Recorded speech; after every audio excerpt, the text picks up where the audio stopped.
तो कहानी की शुरुआत में हम एक वॉर के दौरान डैन और उसके साथियों को पानी में गिरते हुए देखते हैं। यहाँ से 28 साल पहले की कहानी बताई जाती है, जहाँ डैन एक हाई स्कूल में बायोलॉजी का टीचर होता है। डैन अपनी वाइफ एमी और बेटी मूरी के साथ रहता है। डैन को आर्मी रिसर्च लैब में काम करने का इंटरेस्ट होता है, इसलिए उसने आर्मी रिसर्च लैब में जॉब अप्लाई किया होता है, जिसका आज ही के दिन इंटरव्यू है। डैन अपने घर जाता है। आज उसके घर में क्रिसमस पार्टी होती है। तभी डैन एमी को इंटरव्यू के बारे में बताता है, जिस पर एमी उसे गुस्सा होती है, क्योंकि वो चाहती है कि डैन आज का दिन उसकी फैमिली के साथ स्पेंड करे। साथ ही एमी बताती है कि तुम्हारे पिता ने मूरी को क्रिसमस कार्ड भेजा है, जिससे डैन को गुस्सा आता है, क्योंकि वो अपने पिता से नफरत करता है। असल में उसके पिता ने उसे छोड़ दिया था। तब से ही डैन उनसे बात नहीं करता है। इसके बाद डैन अपने इंटरव्यू के लिए जा रहा होता है, जिस दौरान उसे कॉल से पता चलता है कि उन्होंने उसको रिजेक्ट करके वो जॉब किसी और को दे दी है। डैन को बहुत गुस्सा आता है और वो अपनी फाइल को डस्टबिन में डालकर घर के अंदर आ जाता है, जहाँ वो मूरी और एमी के साथ बैठकर फुटबॉल मैच देखने लगता है। जिस दौरान बीच मैच में अचानक एक पोर्टल खुलता है और देखते ही देखते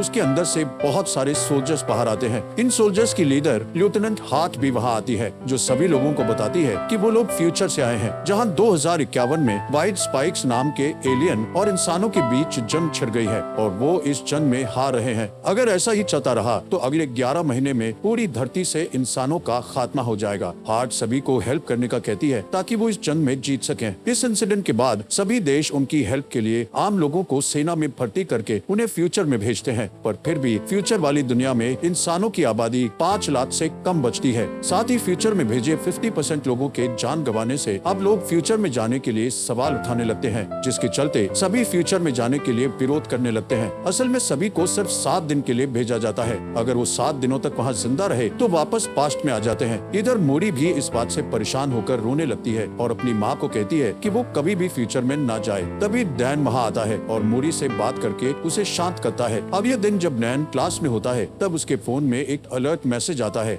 असल में डैन को जल्द से जल्द आर्मी रिसर्च सेंटर में आने का कहा जाता है। डैन जल्दी से वहाँ जाता है, क्योंकि उसे लग रहा था कि उसे अब जॉब मिल जाएगी, लेकिन यहाँ आने पर सोल्जर उसके हाथ को एक मशीन में डालते हैं। तब डैन को पता चलता है कि वो लोग उसे फ्यूचर में लड़ने के लिए भेजने वाले हैं। वो डैन को ये भी बताते हैं कि उसकी 7 साल में डेथ हो जाएगी। डैन उनसे कुछ पूछ पाता, तभी उसके हाथ में एक डिवाइस लगा दिया जाता है, ताकि वो लोग डैन को ट्रैक कर सकें, और उसे बताया जाता है कि अगर उसने इस डिवाइस के साथ छेड़छाड़ की तो उसे जेल भी हो सकती है। अब डैन को 24 घंटे के अंदर अपने पर्सनल काम निपटाने को कहा जाता है, क्योंकि उसके बाद उसे जंग के लिए ट्रेन किया जाएगा। ये सब डैन की मर्जी के बिना हुआ था, पर अब वो कुछ नहीं कर सकता था। तभी हम एमी को देखते हैं, जो कि एक थेरेपिस्ट है और फ्यूचर से वापस आए लोगों की काउंसलिंग करती है। इसके बाद वहाँ डैन आता है और एमी को बताता है कि उसे 2051 में भेज रहे हैं। एमी जानती थी कि वहाँ से वापस आना मुश्किल है, इसलिए वो डैन को वहाँ जाने से मना करती है, जिस पर डैन बताता है कि उन्होंने मेरे हाथ पर ट्रैकर लगा दिया है, इसलिए अब चाहकर भी वो कुछ नहीं कर सकता। जिस पर एमी डैन को उसके पिता की हेल्प लेने को कहती है, क्योंकि सिर्फ उसके पिता ही उस डिवाइस को बाहर निकाल सकते हैं। इसके बाद वो अपने पिता के पास जाता है, जहाँ उसके पिता डिवाइस को निकालने के लिए तैयार हो जाते हैं, पर पुरानी बातों को याद करते हुए दोनों के बीच बहस होने लगती है। इसलिए डैन गुस्से में उस डिवाइस को निकलवाए बिना ही वहाँ से चला जाता है और एमी को बताता है कि उसे जंग लड़ने जाना ही पड़ेगा। ये जानकर एमी बहुत रोती है, पर डैन उससे प्रॉमिस करता है कि वो 7 दिन में वापस आ जाएगा। जिसके बाद वो मूरी को अलविदा कहता है और वहाँ से रिसर्च सेंटर चला जाता है। यहाँ डैन के साथ कई लोग फ्यूचर में जाने वाले थे। यहाँ सभी को आर्मी ड्रेस दी जाती है और सबको अलग अलग टीम में बांट दिया जाता है, जिसमें डैन की टीम का नाम आर फोर्स होता है, जो कि एक रिसर्च टीम है। यहाँ एक लड़की सवाल करती है कि वो टाइम मशीन से पीछे जाकर वॉर शुरू होने से पहले ही दुश्मनों को क्यों नहीं मार सकते, जिस पर वहाँ बैठा एक ऑफिसर उसे बताता है कि उनकी टाइम मशीन सिर्फ 30 साल का टाइम ट्रेवल कर सकती है, जिसमें वो सिर्फ 2051 में जाकर वहाँ से वापस 2022 में आ सकते हैं। इसके अलावा उन्हें ये भी बताया जाता है कि उनके जो दुश्मन है वो कोई इंसान नहीं है, बल्कि एलियंस है। रात होने पर डैन अपने दोस्त चार्ली से बात करता है, जिस दौरान इमरजेंसी अलार्म बजने लगता है। तभी लेफ्टिनेंट हार्ट सबको अभी के अभी फ्यूचर में जाने को कहती है।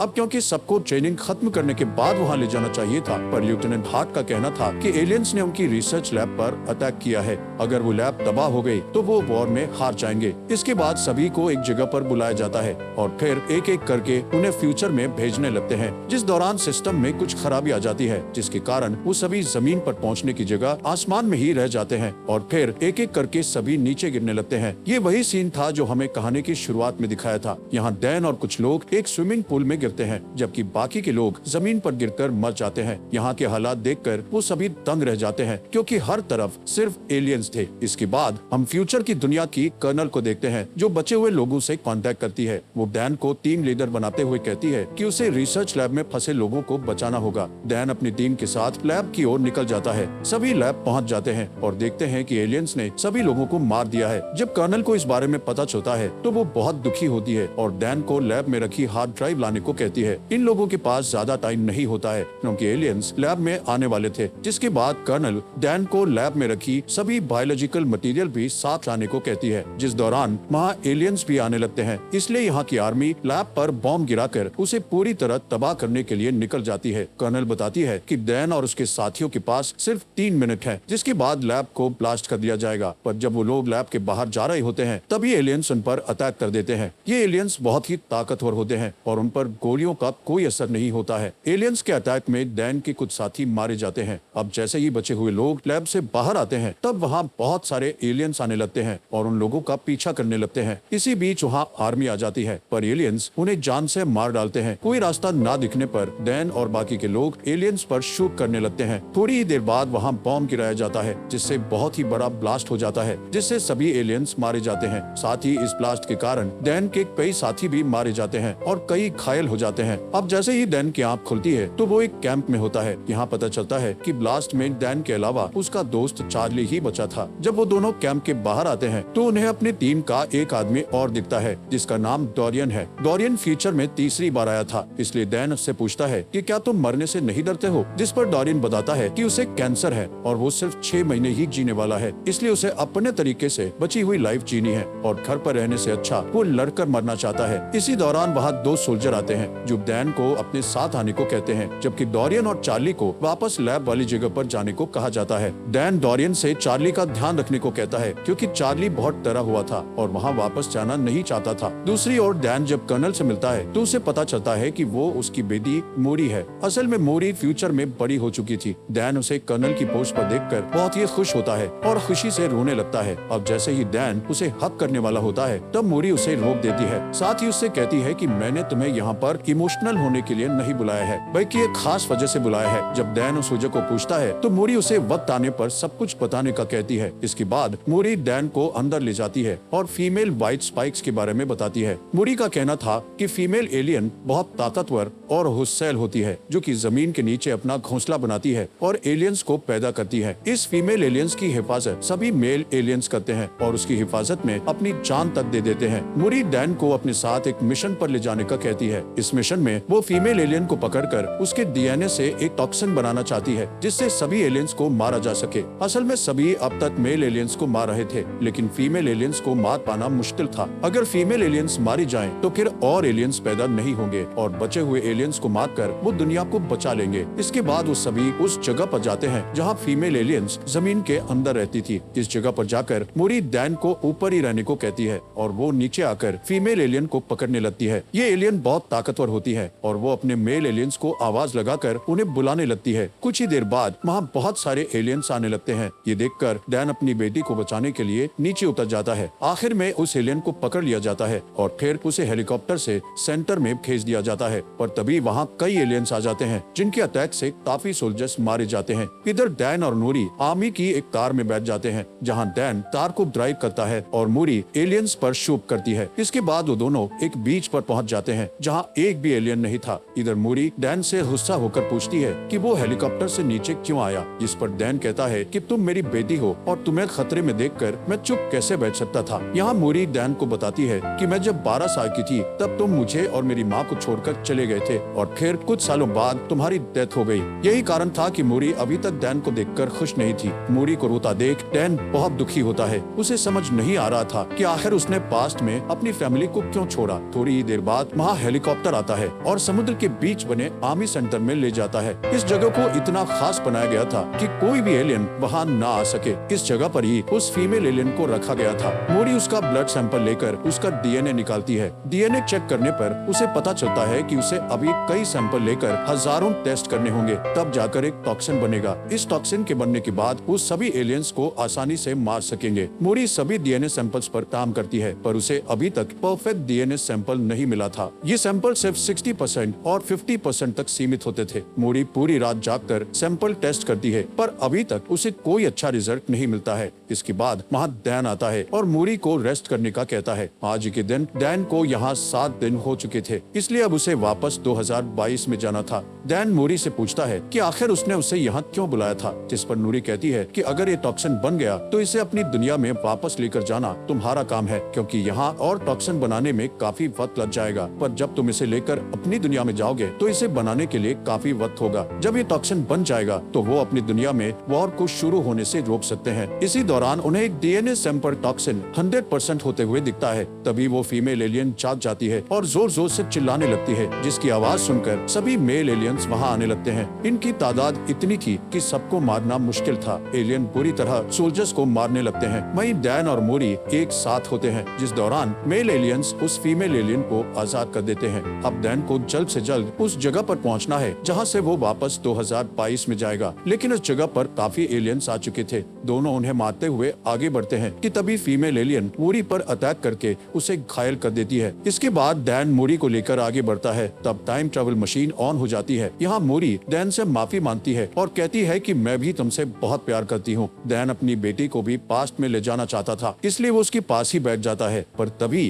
वहाँ फीमेल एलियन आ जाती है और मूरी को पकड़ लेती है। डैन उसे बचा पाता इससे पहले ही टाइम मशीन द्वारा उसे 2022 में भेज दिया जाता है। यहाँ डैन के साथ साथ चार्ली, डोरियन और बाकी के कुछ लोग भी आए हुए थे। डैन लेफ्टिनेंट हार्ट को वो टॉक्सिन देता है और बड़ी मात्रा में बनाकर फ्यूचर में भेजने का कहता है, जिस पर लेफ्टिनेंट हार्ट बताती है कि अब जंप लिंक बंद हो गया है, यानी कि अब वो टाइम मशीन का यूज नहीं कर सकते हैं, इसलिए वो ये वॉर हार गए हैं। जिसके बाद डैन अपनी वाइफ से मिलता है। डैन फ्यूचर में मूरी की डेथ को लेकर बहुत दुखी था। जब वो घर आकर मूरी को देखता है तो उसे गले लगा लेता है और रात भर उसके रूम में ही बैठा रहता है। जिसके बाद एमी उसके पास आती है। तब डैन उसे फ्यूचर की मूरी के बारे में बताता है। अब डैन फ्यूचर में होने वाले वॉर को रोकने के लिए कुछ करने का सोचता है, इसलिए वो सबसे पहले डोरियन के पास जाता है और उससे एलियन का नेल मांगता है, जो कि डोरियन ने फ्यूचर में जाकर अपने पास रख लिया था। इसके बाद वो दोनों उस नेल को लेकर चार्ली के पास जाते हैं। चार्ली उस नेल पर रिसर्च करता है तो उन्हें पता चलता है कि उनके नेल्स पर ज्वालामुखी की राख लगी हुई है। चार्ली बताता है कि ये राख चाइना में फटे ज्वालामुखी की राख है। तब डैन कहता है कि लेफ्टिनेंट हार्ट ने बताया था एलियन का पहला हमला रशिया में हुआ था, फिर उनके नेल्स में चाइना की ज्वालामुखी की राख क्यों है। तभी डैन को उनका एक स्टूडेंट याद आता है जो कि ज्वालामुखी टॉपिक के बारे में बहुत कुछ जानता था, इसलिए वो तीनों उसके पास जाते हैं, जहाँ स्टूडेंट बताता है कि आज से 1000 साल पहले चाइना में ज्वालामुखी फटा था, जिसकी लहरें रशिया तक भी पहुँच गयी थी और फिर वो राख में बदल कर वहीं पर जम गई थी। फिर कुछ समय बीतने के बाद वो जगह बर्फ से ढक गई। ये सब जानने के बाद वो समझ जाते हैं कि जरूर कोई एलियन शिप वहाँ आई होगी और फिर बर्फ ढकने के कारण वो वही दब गए होंगे, जो कि 2051 में बर्फ पिघलने के बाद धरती के ऊपर आ गए। इसके बाद डैन और चार्ली डिफेंस ऑफ सिक्योरिटी के पास जाकर उन्हें सारी थियोरी बताते हैं और रशिया जाकर सभी एलियंस को वॉर के पहले ही मारने को कहते हैं, लेकिन वो उन दोनों की थियोरी पर यकीन नहीं करता है, इसलिए उनका साथ देने से मना कर देता है। इसलिए वो तीनों खुद ही वहाँ जाकर उन एलियंस को मारने का सोचते हैं। अब डैन अपने पिता से हेल्प मांगने के लिए जाता है, क्योंकि उनके पास प्लेन था। डैन अपने पिता को सारी बात बताता है और कहता है कि उसे एलियंस को मारने के लिए रशिया के ग्लेशियर आइलैंड पर जाना होगा, जिसके लिए उसे उनके प्लेन और एक पायलट की जरूरत है। डैन के पिता उसकी बात मान जाते हैं और साथ चलने के लिए रेडी हो जाते हैं। इसके अलावा डैन लेफ्टिनेंट हार्ट की मदद से बहुत सारा टॉक्सिन बनवा चुका था, जिसे लेकर वो रशिया चले जाते हैं। यहाँ डैन अपने साथ एक टीम लेकर गया हुआ था। वो सभी ग्लेशियर आइलैंड के ऊपर पहुँच जाते हैं और एक ब्लास्ट करके जमीन के नीचे जाते हैं, जहाँ उन्हें एक एलियन शिप दिखाई देती है, जो कि काफी टाइम पहले क्रैश हो गई थी। वो अंदर जाकर देखते हैं तो उन्हें एलियंस की डेड बॉडीज दिखती हैं। यहाँ उन्हें पता चलता है कि कुछ एलियंस अपने आप को जिंदा रखने के लिए सो रहे हैं, जिसके बाद वो अभी टॉक्सिन से उन एलियंस को मारने लगते हैं, जिस दौरान फीमेल एलियन जाग जाती है और उन सब पर हमला कर देती है। तब डोरियन सबको शिप से बाहर जाने का कहकर शिप को ब्लास्ट करके सब कुछ खत्म करने का कहता है। इसके बाद वो सभी एलियंस एक एक करके बाहर आने लगते हैं, जिन्हें डैन के पिता शूट करके मारते हैं, लेकिन ज्यादा एलियन होने के कारण डोरियन को शिप ब्लास्ट करनी पड़ती है, जिससे डोरियन की भी डेथ हो जाती है। यहाँ सिर्फ चार्ली, डैन और उसके पिता ही बचे थे। डैन के पिता बताते हैं कि एक एलियन यहाँ से भाग गया गया है। अब दोनों उसे ढूंढते हैं और चालाकी से उस पर शूट करते हैं। ये वही फीमेल एलियन होती है जो कि बहुत ताकतवर है और उसे आसानी से मार पाना बहुत मुश्किल है। तभी वो वहाँ से भागकर छुप जाती है और डैन पर अटैक करती है। ये देख डैन के पिता उस पर अटैक करके डैन को बचाते हैं, पर थोड़ी देर बाद वो डैन के पिता पर अटैक करती है। तब डैन जल्दी से उठकर उस एलियन को जान से मार देता है। इसके बाद डैन अपने घर आ जाता है और उसके साथ उसके पिता भी होते हैं। अब डैन डिसाइड करता है कि वो ऐसी कोई गलती नहीं करेगा जिससे उसका परिवार बिखर जाए। और इसी के साथ ये मूवी यहीं पर खत्म हो जाती है।